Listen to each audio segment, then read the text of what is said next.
Welcome to iDream media. So జనరల్‌గా women 40 తర్వాత జనరల్‌గానే తన గురించి తను ఆలోచించుకోరు. ఫ్యామిలీ మొత్తం గురించి ఆలోచించుకుంటుంటారు.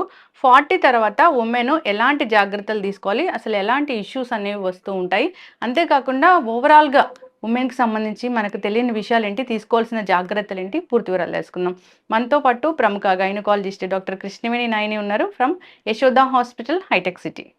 డాక్టర్ గారు నమస్తే అండి. నమస్తే. అంతర్జాతీయ మహిళా దినోత్సవ శుభాకాంక్షలు. Thank you. Same to you. Thank you ma'am.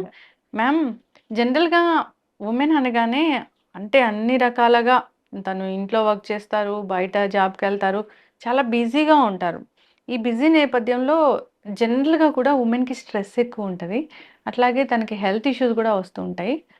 Most కామన్‌గా మాట్లాడితే 40 తర్వాత వుమెన్ అసలు ఎలాంటి జాగ్రత్తలు తీసుకోవాలి? చాలా మంచి క్వెషన్ అడిగారు యాక్చువల్లీ.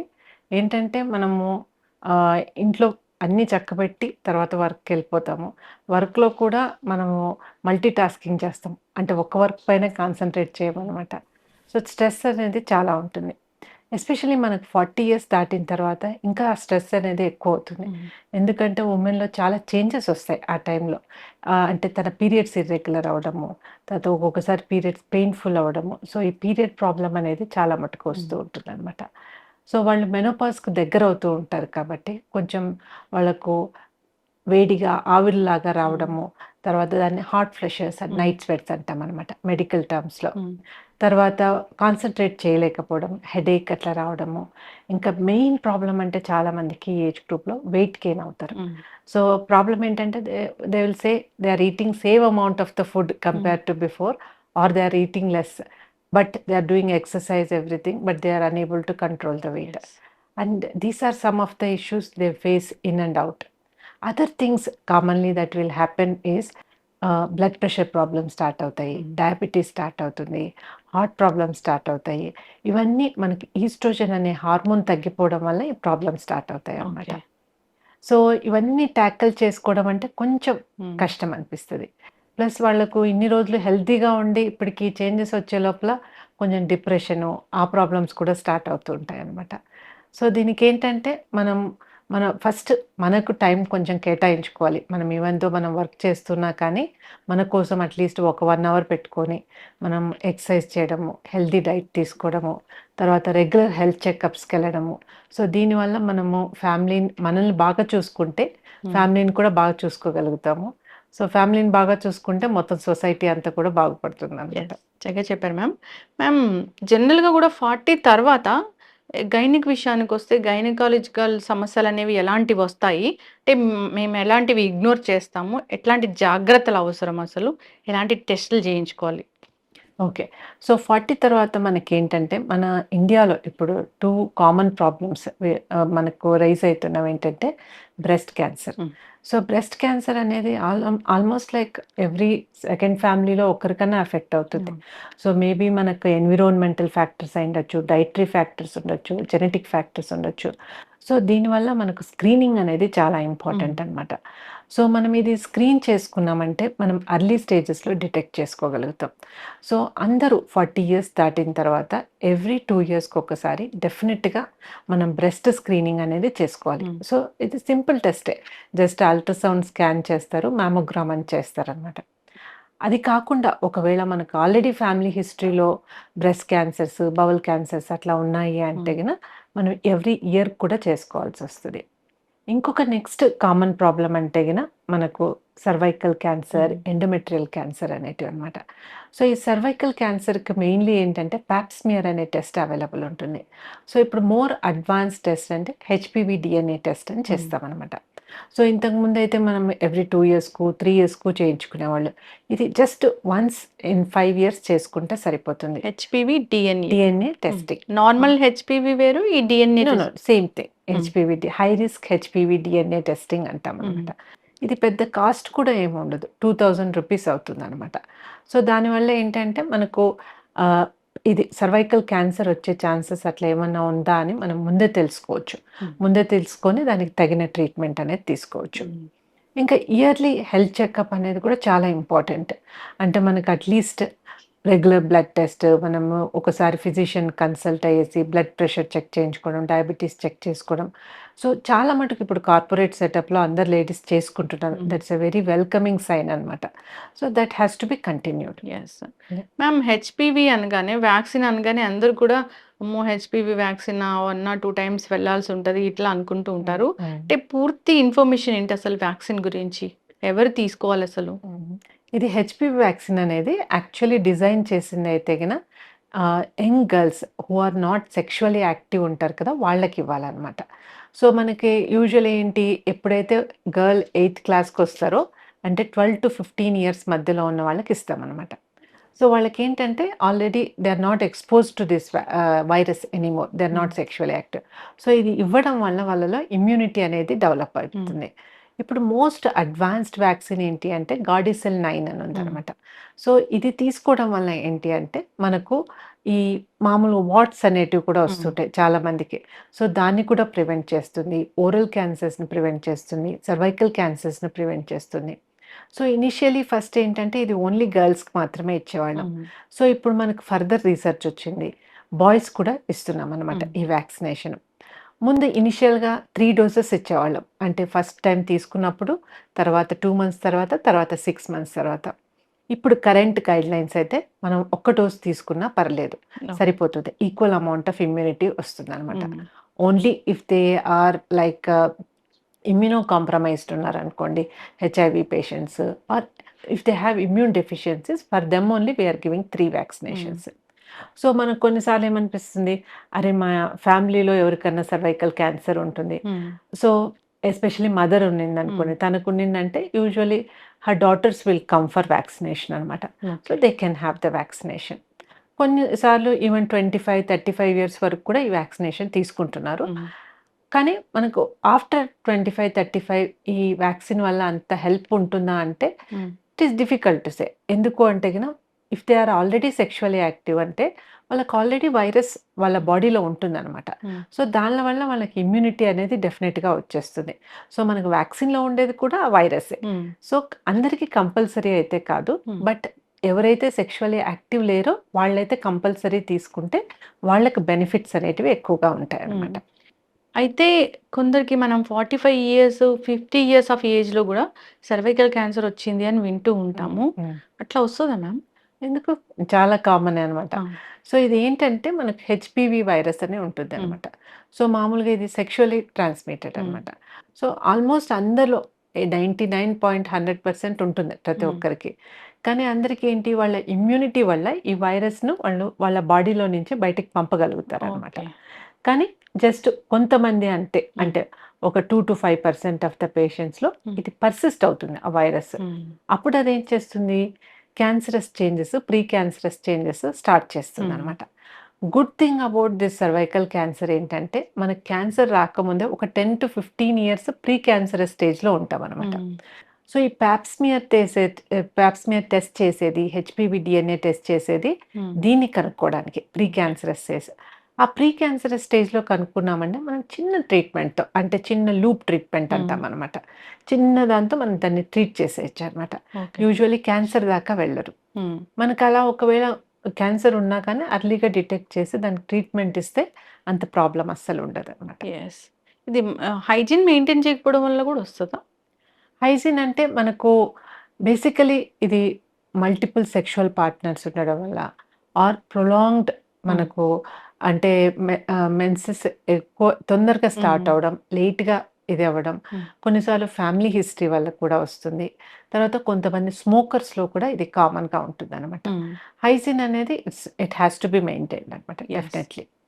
మ్యామ్ అంటే బ్లీడింగ్ నార్మల్, అబ్‌నార్మల్ ఇలా మాట్లాడుకుంటే హ్మ్. అసలు మనం ఎట్లా టెస్ట్ చేసుకోవచ్చు? నార్మల్ ఏది? అబ్‌నార్మల్ ఏది? కొందరికి పీరియడ్స్ ఒక 5 డేస్ ఉంటాయి టైము. కొందరికి 7, 8 డేస్ వరకు కూడా ఉంటుంది.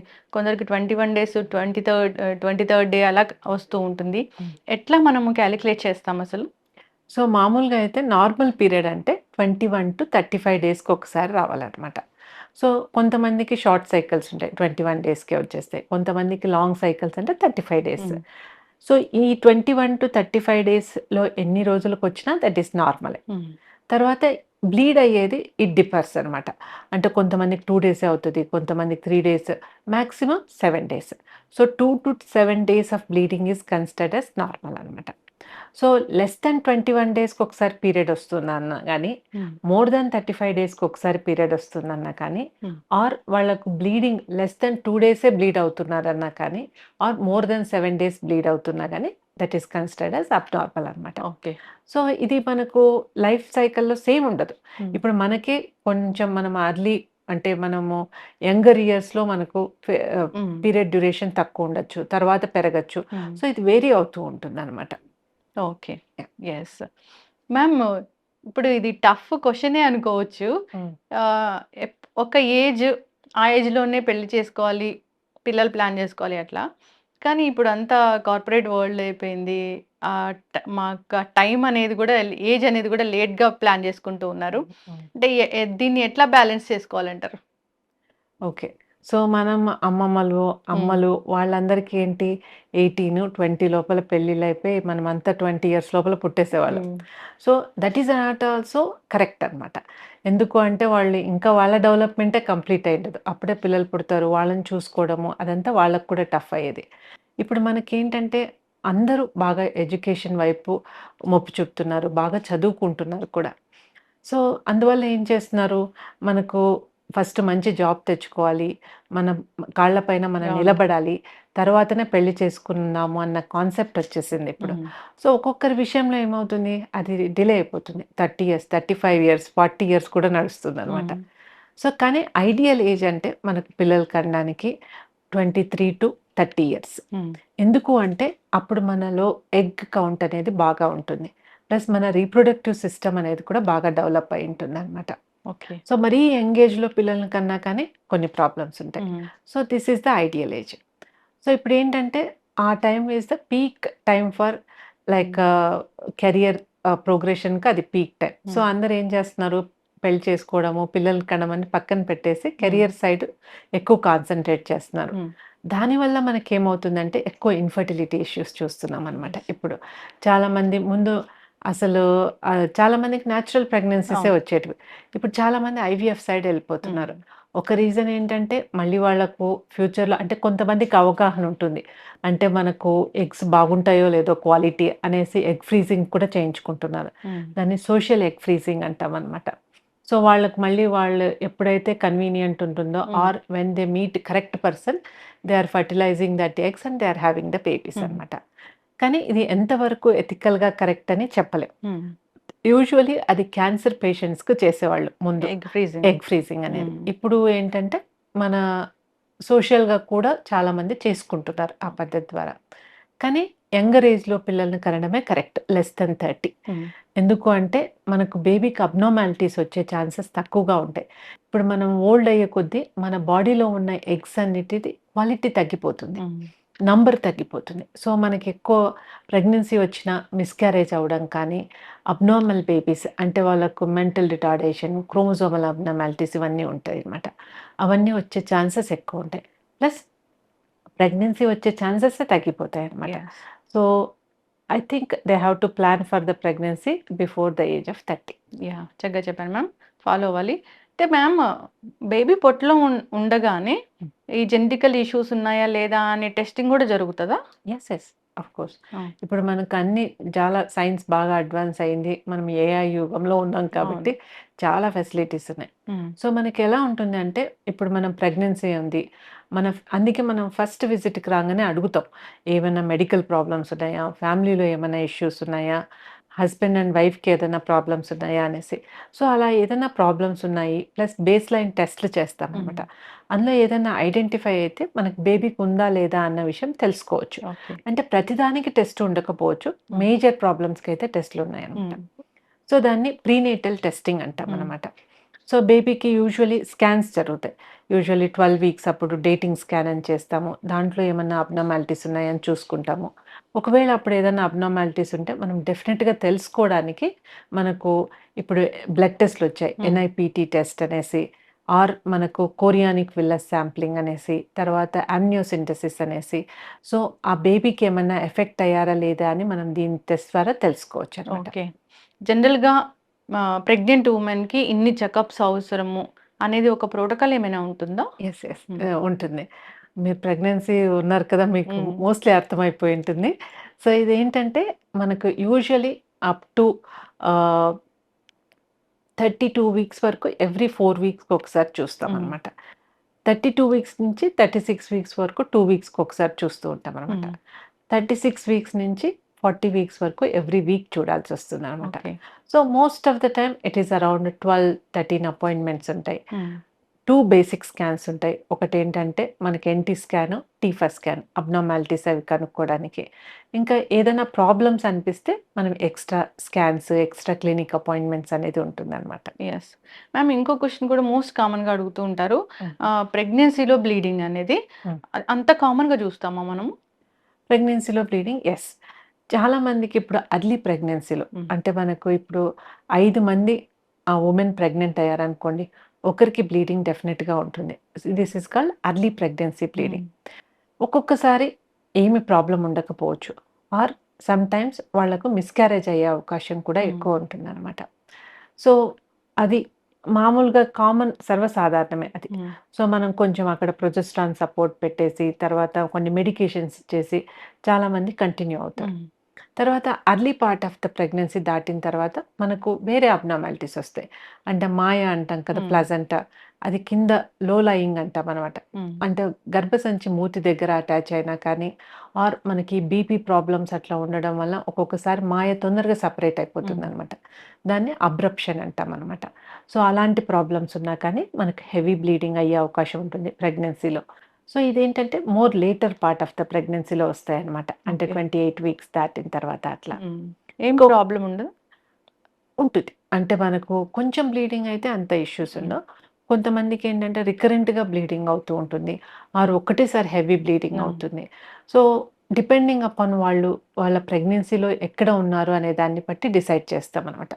24 వీక్స్ కంటే తక్కువ ఉంటే గిన కన్జర్వేటివ్‌గా మేనేజ్ చేస్తాం. హ్మ్. 24 వీక్స్ కంటే ఎక్కువ ఉంటే గిన ఎక్కువ బ్లీడ్ అవుతుంటే ఒక్కసారి డెలివరీ కూడా చేయాల్సొస్తుంది. 28 వీక్స్‌కి. 24 వీక్స్. 24 వీక్స్‌కి. హ్మ్. హ్మ్. నార్మల్ బేబీసే వస్తారా మ్యామ్? అంటే, అంటే సర్వైవ్ అవుతారు ఆ! డెఫినెట్‌గా. ఇప్పుడు మన దేశంలో మా హాస్పిటల్‌లో కూడా ఇక్కడ యశోదాలో కూడా ఫెసిలిటీస్ అవైలబుల్ ఉన్నాయి. 24 వీక్స్ నుంచి ఇక్కడ వి హాడ్ వన్ బేబీ హ్మ్. Who has survived 24 weeks and 5 days. Okay. Okay. And baby is doing well. Okay. Okay. So, మనకి ఆ ఫెసిలిటీస్, ఆ టెక్నాలజీ అనేది ఇప్పుడు డెవలప్ అయిందనమాట. హ్మ్. కానీ వాళ్ళకి లాంగ్ టర్మ్‌లో కొన్ని అబ్నార్మాలిటీస్ ఉండే అవకాశం కూడా ఉంటుంది. అంటే బేసికల్లీ మెంటల్ డెవలప్‌మెంట్ అనేది సరిగ్గా హ్మ్. రాకపోవచ్చు. ఆర్ లంగ్ డెవలప్‌మెంట్ అనేది సరిగ్గా రాకపోవచ్చు. ఆర్ వేరే ఆర్గన్స్ డెవలప్‌మెంట్. హ్మ్. బట్ కొంచెం 28 వీక్స్ దాటారు అంటే మనకు ప్రోగ్నోసిస్ అనేది బావుంటుంది. హ్మ్. ఇంకా 32 వీక్స్ దాటారంటే they are like other normal children only. Full term అంటే? ఫుల్ టర్మ్ అంటే 37 వారాలు దాటిన తర్వాత. ఓకే. అప్పుడేం ప్రాబ్లమ్స్ ఉండవు. హ్మ్. ఇంకా most of the time they will be fine. యూకేలో 42 వీక్స్ వరకు గూడా ఉంచుతారంట గదా మ్యామ్? అవును. అక్కడేంటంటే మామూలుగా ఇండక్షన్ అనేది చెయ్యరనమాట. హ్మ్. అంటే మన దగ్గర ఇక్కడ ఎలా ఉంది అంటే ఆల్మోస్ట్ 100 ప్రెగ్నెంట్ లేడీస్ ఉంటే ఆల్మోస్ట్ 75% సిజేరియన్‌లవుతున్నాయి. ఆ! 25% నార్మల్ డెలివరీస్ అవుతున్నాయి. అక్కడ అపోజిట్ ఉంటుంది. 25% సిజేరియన్స్ అవుతాయి. 75% నార్మల్. హ్మ్. సో, వాళ్ళు నార్మల్ కోసం వెయిట్ చేస్తారు కాబట్టి మనకు ఈవెన్ డ్యూ డేట్ అయిపోయిన తర్వాత కూడా 2 వీక్స్ వరకు వెయిట్ హ్మ్. చేస్తారనమాట. నార్మల్ డెలివరీ అంత మంచిదా? డెఫినెట్‌లీ. ఆ! డెఫినెట్‌లీ. ఇప్పుడు ఆహ్, మన ఇంట్లో అమ్మ వాళ్ళు, అమ్మమ్మ వాళ్ళు వాళ్ళందరికీ నార్మల్ డెలివరీసే అయ్యాయి. అవును. అప్పుడు ఊర్లలో ఇంకా మంత్రసానులనే వాళ్ళు హ్మ్. చేసేవాళ్ళు. But they are very healthy. Okay. But కొన్ని కాంప్లికేషన్స్ దానిలతో కూడా ఉండేటివి. హ్మ్. ఏంటంటే చాలా మెటర్నల్ మార్టాలిటీ అనేది ఎక్కువగా ఉండేది. హ్మ్. తర్వాత పెరినేటల్ మార్టాలిటీ అంటే బేబీస్ తొందరగా చనిపోవడము, హ్మ్. మెంటల్ రిటార్డేషన్ ఇలాంటివన్నీ అప్పుడు పికప్ అయ్యేటివి కాదు. మనకిప్పుడు అడ్వాన్స్ టెక్నిక్స్ ఇవన్నీ వచ్చిన తర్వాత మనం స్కాన్స్ ఎక్కువగా చేసుకుంటున్నాం. ఇప్పుడు పేషెంట్ కూడా లేబర్‌లో ఉన్నప్పుడు మనం సీటీజీ అనేది పెడతామనమాట. అంటే బేబీ హార్ట్ బీట్ ఎలా వస్తుంది హ్మ్. తెలుసుకోవడానికి. అందులో ఏదన్నా అబ్నార్మాలిటీస్ ఉన్నా గానీ మనం తొందరగా ఇంటర్ఫియర్ అవుతున్నాం. So, maybe that may be again causing increase caesarean section. Hmm. But we are getting more healthy babies compare to in the past అన్నమాట. యెస్. అంటే అలా అని అందరూ సిజేరియన్ సెక్షన్ చేసుకోకూడదు. హ్మ్. ఎందుకంటే god has designed every women to have the normal delivery. Hmm. So, we have to try for normal delivery. అది possible కాకపోతే ఆర్ బేబీ హార్ట్ బీట్ ఏదైనా డ్రాప్ అవుతుంది, బేబీకి ఏదైనా ప్రాబ్లమ్ ఉంటుంది అన్న సిట్యుయేషన్‌లో మాత్రమే సిజేరియన్ సెక్షన్ చేసుకోవాలి. కానీ చాలామంది ఏంటంటే ముహూర్తం అనేసి హ్మ్. ఈ టైంలో పుడితే బేబీ బాగా గొప్పవాళ్ళవుతారు అనేసి హ్మ్. తొందరగా చేయించేసుకుంటూ ఉంటారు. కానీ అది చాలా మిత్. అలా హ్మ్. చేయకూడదు కూడా. టఫ్ జాబే గదా మ్యామ్ మీకైతే ఇది? ఆ! పేషెంట్ కండిషన్ ఎలా ఉందో చూసుకోవాలి. మళ్ళీ మీకు ప్రెషర్ ఉంటుంది. Patients definite. అప్పటికి గూడా ఇంత టెక్నాలజీ పెరిగినా ఇంకా ముహూర్తాలనేవి ఖచ్చితంగా చాలా, జూస్తున్నాం. చాలా, చాలా. మేడం హ్మ్. అన్ని గురించి అవేర్‌నెస్ ఉంది గానీ, పోస్ట్ డెలివరీ హ్మ్. కాంప్లికేషన్స్ హ్మ్. మనము వింటూనే ఉంటాము. హ్మ్. ఇంత హ్మ్. టెక్నాలజీ డెవలప్ అయినా హ్మ్. గానీ, పల్మనరీ ఎంబాలిజం అని, హ్మ్. పోస్ట్ పార్టమ్ కార్డియోమయోపతి అని హ్మ్. ఇవి ఏంటి మ్యామ్ అసలు? మనకేంటంటే ప్రెగ్నెన్సీ అనేది చాలా డైనమిక్ స్టేజ్ అనమాట. అంటే మనకు అందులో బ్లడ్ వాల్యూమ్ అనేది పెరుగుతుంది. క్లాటింగ్ ఫ్యాక్టర్స్ అనేవి పెరుగుతాయి. హ్మ్. సో, కొన్ని చేంజెస్ అయితే మన బాడీలో వస్తాయి. సో, మనకు బ్లడ్ క్లాటింగ్ అనేది very high in the pregnancy. Plus కొంతమందికి ఏంటంటే జెనెటిక్‌గా కూడా వాళ్ళకి ప్రీడిస్పోజిషన్ ఉంటుంది. హ్మ్. అంటే మేము యూకేలో అట్లా చూసేవాళ్ళం. ఎక్కువొచ్చేటివి. హ్మ్. పల్మనరీ ఎంబాలిజము, డీవీటీస్ ఇవన్నీ. కంపేర్ టు అక్కడికంటే ఇక్కడ కొంచెం తక్కువ. హ్మ్. ఓకే. అందుకోసం మనం ప్రొఫిలాక్సిస్ అవన్నీ ఇస్తామనమాట. అట్లా రాకుండా ఉండడానికి స్టాకింగ్స్ ఇస్తూ ఉంటాము. హ్మ్. తర్వాత ఇంజెక్షన్స్ ఇస్తూ ఉంటాము. అట్లా బ్లడ్ క్లాట్స్ రాకుండా ఉండడానికి.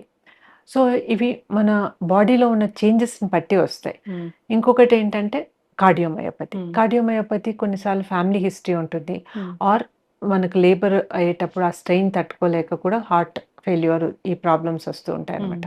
But these are rare. But అవి మనము చూసుకుంటూ కరెక్ట్‌గా ఐడెంటిఫై చేయాలి కరెక్ట్ టైంలో. అండ్ అవి మనం అప్రోప్రియేట్ సెంటర్‌కి రెఫర్ చేయడం వల్ల, బాగా డీల్ చేయడం వల్ల హ్మ్. పేషెంట్స్ అయితే ఇప్పుడు they are doing very well compare okay. To olden days. అంటే దాన్ని మనము ప్రివెంట్ చేయొచ్చు. ప్రివెంట్ చేయొచ్చు. యెస్. ఓకే. యెస్. అంటే మనకిప్పుడు కార్డియోమయోపతి ఉన్న వాళ్ళకైతే హ్మ్. మళ్ళీ నెక్స్ట్ ప్రెగ్నెన్సీ ప్లాన్ చేసుకోవద్దనే హ్మ్. చెప్తామనమాట. ఎందుకు అంటే మళ్ళీ అది రికర్ అయ్యే ఛాన్సెస్ ఎక్కువుంటాయి. హ్మ్. కానీ ఫస్ట్ టైమ్ మదర్‌కి అది తెలియదు కాబట్టి హ్మ్. అట్లా అయినప్పుడు మనం అప్పుడు ట్రీట్మెంట్ ఇవ్వాల్సొస్తుంది. ఇది పల్మనరీ ఎంబాలిజము, హ్మ్. డీవీటీ ఇవన్నీ మనకెట్లా అంటే మాకు ప్రెగ్నెన్సీలో ఒక రిస్క్ అసెస్మెంట్ అనేది చేస్తామనమాట. హ్మ్. అంటే వీళ్ళ ఫ్యామిలీ హిస్టరీ ఏమన్నా ఉంటుందా? వీళ్ళు స్మోకర్సా? వీళ్ళ హ్మ్. వారికోస్ వెయిన్స్ ఉన్నాయా? ఆర్ వీళ్ళకి వామిటింగ్స్ ఎక్కువ అవుతున్నాయా? సో, అలా రిస్క్ స్కోరింగ్ అనేది హ్మ్. చేసుకుంటామనమాట. దాన్ని వీటీఈ స్కోరింగ్ అంటామనమాట. హ్మ్. సో, ఆ స్కోర్‌లో మనకు 3 కంటే ఎక్కువొస్తే గిన మనం ప్రెగ్నెన్సీలోనే వాళ్ళకు ఇంజెక్షన్ పెట్టడము అలా చేస్తూ ఉంటాం. ఈవెన్ డెలివరీ అయిన తర్వాత 2 స్కోర్ కంటే ఎక్కువుంటే గిన మళ్ళీ ఇంజెక్షన్ పెడతామనమాట. Okay. So, these are very preventable. Yes.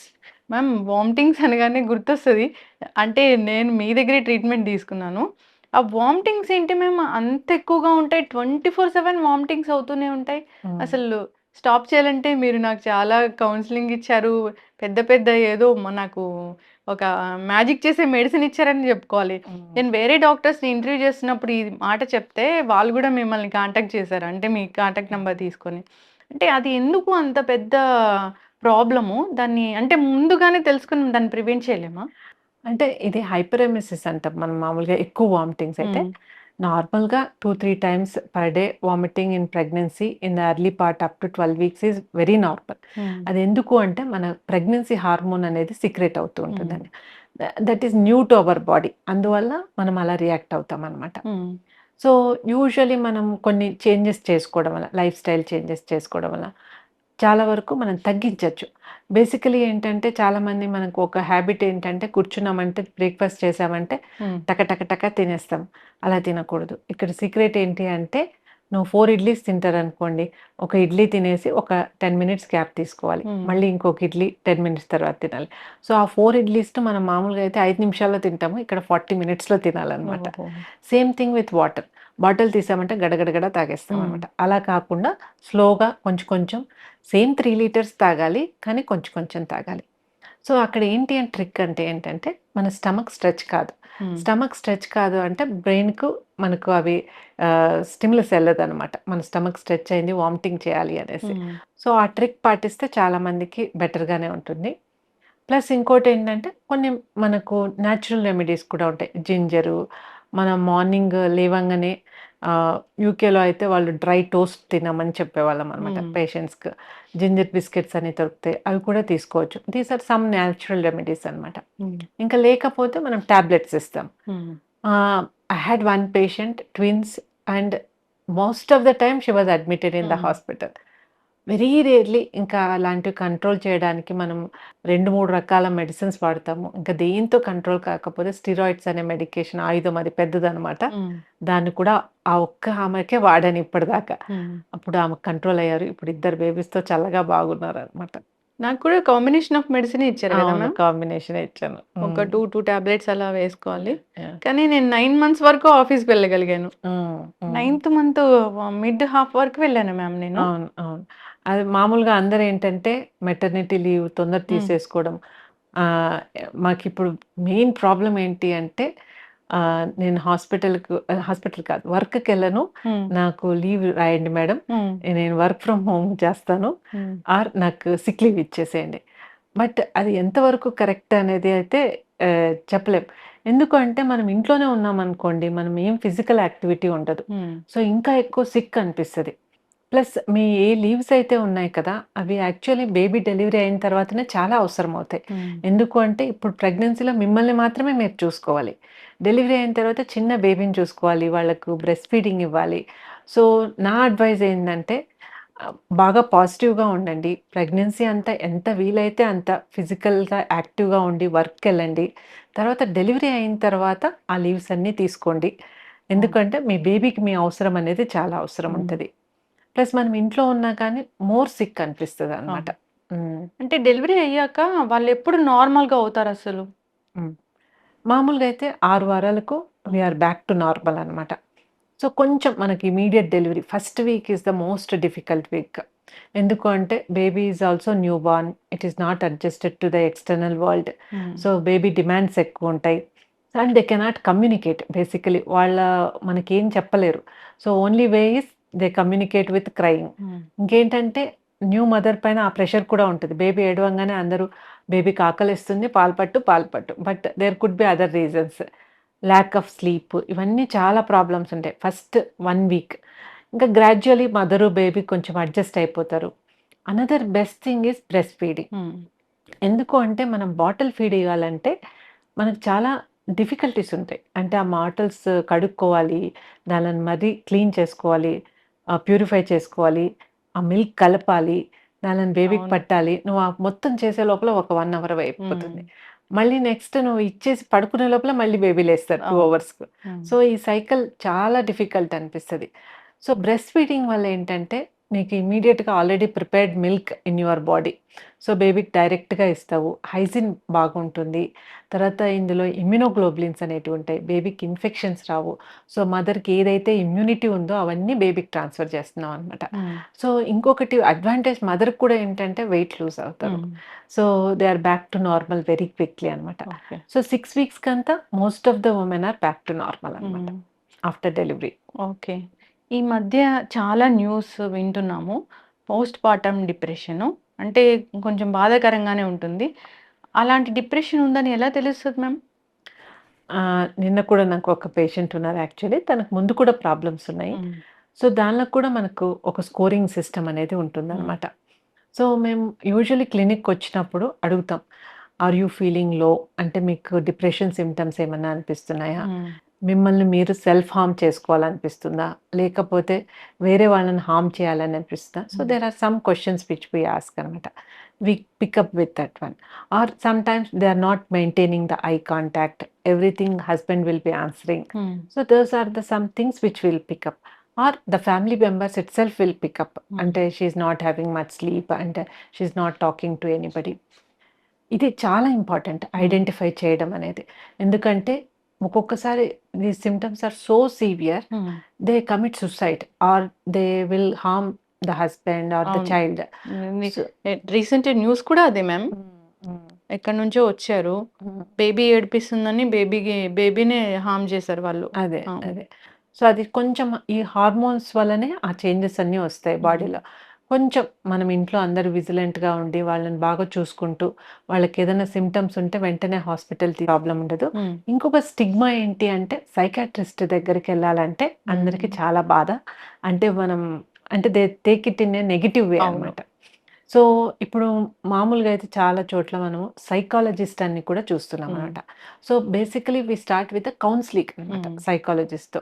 So, కౌన్సెలింగ్‌తో ఇంప్రూవ్ కాకపోతే then we refer them to the psychiatrist to give the medicines to come over of that depression అనమాట. ఓకే.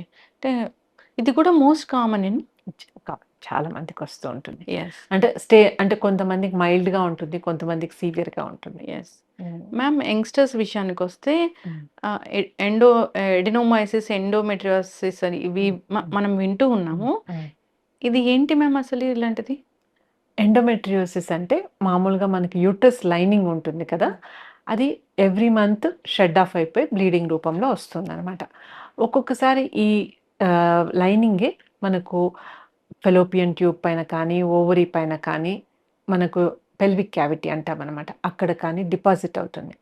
ఇక్కడ కూడా బ్లీడ్ అవుతుంది. కానీ అది బయటికి రాలేదు. సో, అక్కడ చిన్న చిన్న సిస్ట్‌లు అట్లా ఫార్మ్ చేస్తుందనమాట. ఆ సిస్ట్‌లు ఫార్మ్ చేసినప్పుడు మనకు సివియర్ పెయిన్ వస్తుంది. అడెనోమయోసిస్ అంటే అది కూడా సిమిలర్ కండిషనే. కానీ యూట్రైన్ మజిల్‌లో డిపాజిట్ అవుతుందనమాట. సో, దీనిల వల్ల ఏంటంటే పెయిన్‌ఫుల్ పీరియడ్స్ ఉంటాయి. కొన్నిసార్లు ఫర్టిలిటీ ఇష్యూస్ ఒస్తాయి. ఇర్రెగ్యులర్ బ్లీడింగ్ ఉంటుంది. సో, ఈ ఎండోమెట్రియోసిస్ అనేది ఇప్పుడు కొంచెం we are seeing more compared to the past అనమాట. ఇదేంటంటే మనకు ఒక్క డెఫినిటివ్ క్యూర్ అనేది ఉండదు. అంటే మనకు ఆహ్, డిపెండింగ్ అపాన్ సింప్టమ్స్. మనం ఫస్ట్ మెడిసిన్స్‌తో ట్రై చేస్తాము. దానికి రెస్పాండ్ కాకపోతే మనం సర్జరీ దాకా ఎళ్తాం. కానీ మనం ఇదేంటంటే మనం ఎన్ని ఇయర్స్ మనకు రీప్రొడక్టివ్ ఏజ్ ఉంటుందో అంటే మనకు పీరియడ్స్ ఆగిపోయేదాకా ఈ ప్రాబ్లమ్ రికరెంట్‌గా వస్తూనే ఉంటుంది. సో, కొంచెం it is a difficult condition to treat. అంటే మనం ఎన్ని సార్లు వాళ్ళకి సర్జరీ చేయాలి అన్నది కూడా క్వెషన్ మార్కే అనమాట. సో, ఇంకా అప్పుడు వాళ్ళకేదైనా సివియర్‌గా సింప్టమ్స్ ఉంటే మాత్రమే సర్జరీ దాకా వెళ్తాం. యంగ్ ఏజ్‌లోనే ఉంటుందా ఇది? కొంతమందికొస్తుంది. అంటే ఇప్పుడు మనకేంటంటే పి చిన్న పిల్లలు మనకిప్పుడు మెనార్కే అయిపోతేనే పీరియడ్స్ స్టార్ట్ అవ్వంగానే పెయిన్‌ఫుల్ పీరియడ్స్ అని చెప్తూ ఉంటారు. చాలా మటుకు మనం ఇగ్నోర్ చేస్తున్నాం. ఇది కామనే నాకు కూడా ఉంది. ఏం కాదు అనేసి. ఇప్పుడు మనం పిల్లలు ప్రతి మంతు అలా కంప్లెయింట్ చేస్తున్నారంటే it's very important that doctor దగ్గరికి గైనకాలజిస్ట్ దగ్గరికి తీసుకెళ్ళి టెస్ట్ చేయించాలి. స్కాన్ చేస్తే మనకు తెలుస్తుంది ఆ ప్రాబ్లమ్స్ ఏదన్నా ఉన్నాయనేసి.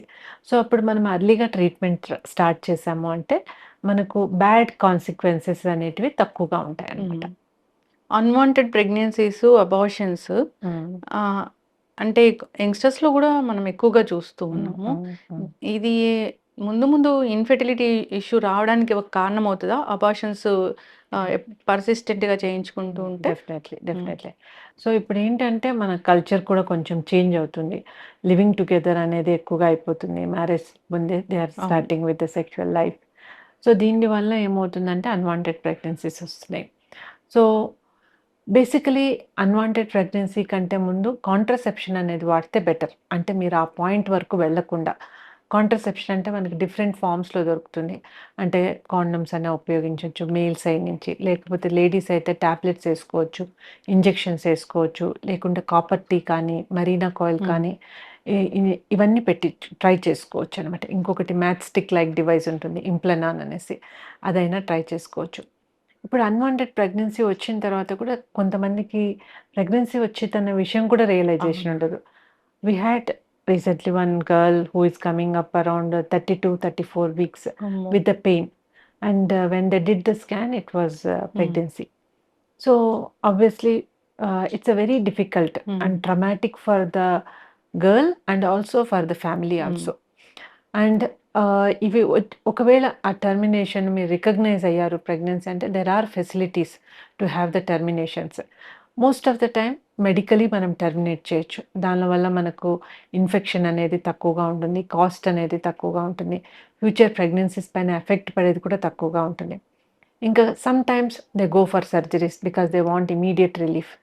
సర్జికల్ టర్మినేషన్స్ వల్ల డెఫినెట్‌లీ ప్రాబ్లమ్ అయితే ఉంటుంది. ఎందుకంటే అవి రిపీటెడ్‌గా చేయడం వల్ల యూట్రస్ లైనింగ్ అనేది థిన్‌గా అయిపోతుందనమాట. సో, దానిల వల్ల ఏమవుతుంది మనకు ఫ్యూచర్‌లో డెఫినెట్‌లీ ఇన్‌ఫర్టిలిటీ ప్రాబ్లమ్స్ ఒస్తాయి. ప్లస్ మనకు ఇన్ఫెక్షన్స్ అనేవి ట్యూబ్స్‌ని డ్యామేజ్ చేసేస్తాయన్నమాట. So it's very important. Use contraception. Do not go up to the pregnancy. Yeah! చక్కగా చెప్పారు మ్యామ్. మ్యామ్ అప్పుడు వాళ్ళకి పీరియడ్ మిస్ అవ్వడం గానీ, లేదా కొన్ని ప్రెగ్నెన్సీస్ కూడా మనం చూస్తాం అసలు పొట్టనే కనపడదు. ఎందుకు మ్యామ్ అట్లా?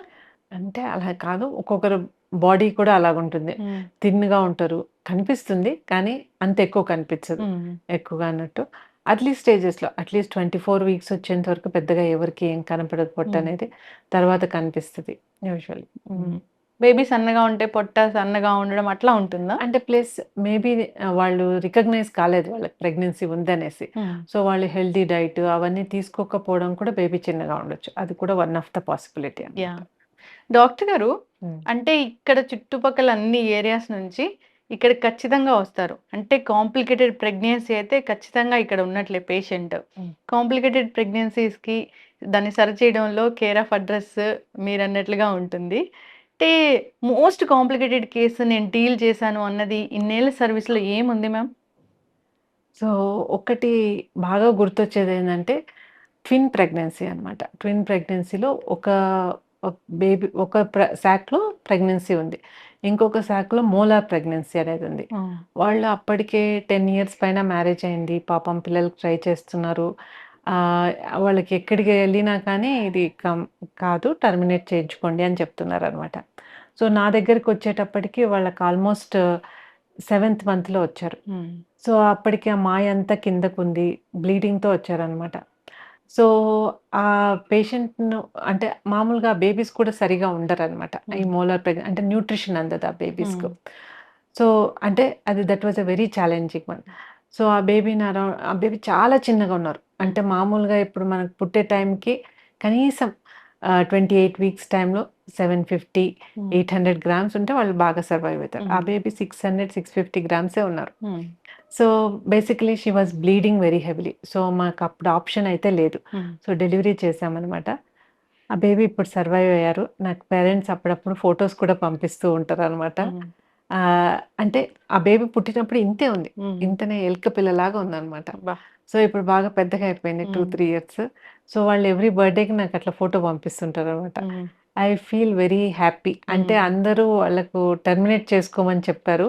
ఇక్కడికొచ్చి ప్రెగ్నెన్సీ కంటిన్యూ అయ్యి, ఆ baby now she is growing up అంటే that is I take it as a pride అనమాట. Yeah! Hmm. Yes ma'am. Ma'am అంటే ఈ గా యశోద కాకముందు, యశోదకి రాకముందు అంకురాలో ఉన్నారు గదా! అంతకుముందు యూకేలో ఉన్నారు గదా మీరు? ఫెర్నాండిస్ కంటే ముందు యూకేలో ఉన్నాను. యూకే. అంటే చదువుకొని డైరెక్ట్‌గా యూకేకెళ్ళిపోయారా? యాహ్! యాహ్! ఎక్కడ చదువుకున్నారు ఎంబీబీఎస్? ఎంబీబీఎస్ కర్ణాటకలో చదువుకున్నాను. హ్మ్. మా క పీజీ కర్నూల్ మెడికల్ కాలేజ్‌లో చేశాను. ఓకే. గైనకాలజీ ఎందుకు తీసుకున్నారు జనరల్‌గా? గైనకాలజీ అంటే మా మదర్. హ్మ్. అంటే తనకు కొంచెం బ్లీడింగ్ ఇష్యూస్, పీరియడ్ పెయిన్ అట్లా ఉండేదనమాట. సో, ఆవిడెప్పుడు చెప్తూ ఉండేవాళ్ళు, "నువ్వు డాక్టర్ కావాలి, నువ్వు గైనకాలజిస్టే కావాలి." యాక్చువల్లీ నాకు కొంచెం రేడియాలజీ, ఆఫ్థల్మాలజీ అవి ఇంట్రెస్ట్ ఉండేటివనమాట. ఇంక మా మమ్మీ పట్టుబట్టి నన్ను గైనకాలజీ చేర్పిచ్చారు లాస్ట్‌కు. ఇంకా but now I really feel great about it. Whatever decision she has made for me and I am really enjoying as well. ఎప్పుడు నేను ఇయర్లీ వన్స్ ఒకసారి చూస్తూ ఉంటాను స్టేటస్‌లు. ఇంకేదో కోర్స్ నేర్చుకోవడానికెళ్లారు, ఇంకేదో కోర్స్ నేర్చుకోవడానికెళ్లారు అని. అంటే ఇంకా దీనికి స్టాప్ చేద్దాము, ఇక్కడి వరకే చదువుకుందాం అట్లా లేదా? అహా! అట్లా ఉండదు. మెడిసిన్‌లో అట్లా అస్సలు తీసుకోలేం. ఆ! ఎందుకంటే ఎవ్రీ 5 ఇయర్స్‌కి మొత్తం చేంజ్ అయిపోతుంది. హ్మ్. సో, నువ్వు ఎవ్రీ డే ప్రతి ప్రతి విషయం నుంచి ఏదో ఒకటి నేర్చుకుంటావు. హ్మ్. మనం ఈరోజు నాకు అన్నీ వచ్చు అనుకుంటే, ఆ రోజే నీకేదైనా ప్రాబ్లమ్ వస్తది. Hmm. So, every day is learning for us. Every case is a new case. So, you have to learn, you have to update yourself and you have to read. Hmm. This is life long learning. Not only for me, hmm. For every doctor it is the same. Yes. ఇప్పుడు మీరు నేర్చుకున్న వాటిలో very advanced treatment అంటే ఏముంది ma'am?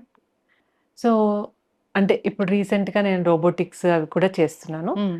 అంటే మామూలుగా hysterectomies with the help of robot we will do.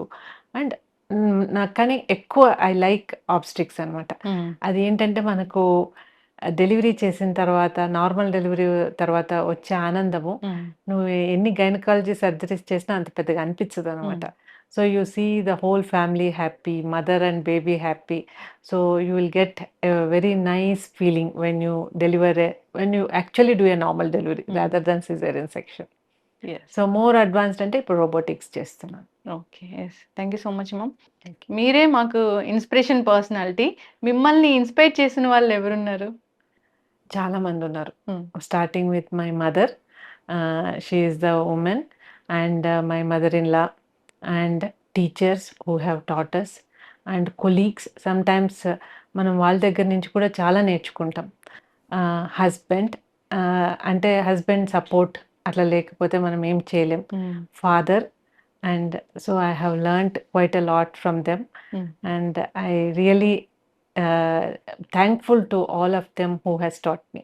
Yes. Thank you so much ma'am. Ma'am, మహిళా దినోత్సవం సందర్భంగా ఈ వీడియో చూస్తున్న మహిళలకు ఫైనల్గా మీరు ఒక జాగ్రత్త చెప్పాలి అంటే ఏం చెప్తారు? ఏంటి అంటే ఫస్ట్ మిమ్మల్ని మీరు బాగా కేర్ తీసుకోవాలి. మీ హెల్త్ గురించి కాన్సన్ట్రేట్ చేయాలి. Especially ladies. మీరు బాగుంటే మీ ఫ్యామిలీ మొత్తం బాగుంటుంది. మీరు ఫ్యామిలీ బాగుందంటే మీ ఊరు బాగుంటుంది, మొత్తం మీ కంట్రీ బాగుంటుంది. సో మీ గురించి ఫస్ట్ కేర్ తీసుకోవడం డెఫినెట్గా నేర్చుకోవాలి. Yes. Thank you so much ma'am. చాలా చక్కటి ఇన్ఫర్మేషన్, చక్కటి ఇంటర్వ్యూ. అందరూ ఫాలో అవ్వాలని కోరుకున్నాం. ధన్యవాదాలు. Thank you.